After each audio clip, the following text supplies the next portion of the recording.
Hi friends, మీరు weight loss కోసం ప్రయత్నిస్తున్నారు. దానిలో భాగంగా వాకింగ్ చేస్తున్నారు, ఫుడ్ కంట్రోల్ చేస్తున్నారు, బాగానే ఉంది. కానీ మీరు వాకింగ్ ఒక్కటి చేసి వెయిట్ తగ్గుతారు. అఫ్కోర్స్ డైట్ కంట్రోల్ చేస్తారు, వాకింగ్ చేస్తారు, వెయిట్ తగ్గుతారు. కానీ మజిల్ డెవలప్ కానందువల్ల మీకు ఆ ప్లేస్లో మళ్ళీ తిరిగి మీరు యాజ్ ఇట్ ఈజ్ డైట్ తీసుకున్నప్పుడు లేదు ఒక్క రౌండ్ ఎక్కువ తిన్నప్పుడు ఈజీగా ఫ్యాట్ అక్యుములేట్ అయ్యే ఛాన్స్ ఉందన్నమాట.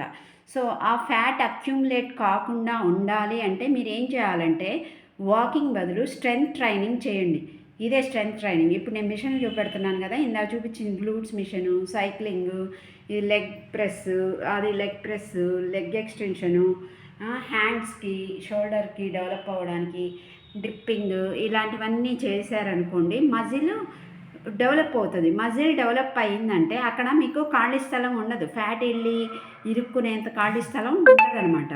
సో మీరు మస్ట్ అండ్ షుడ్గా మీరు చేయాల్సిన పని ఏంటి తెలుసా friends?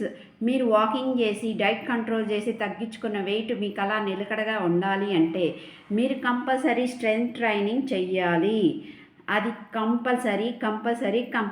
So better to go to gym to develop your muscle, so that fat will not be accumulated in that place wherever you have lost the fat.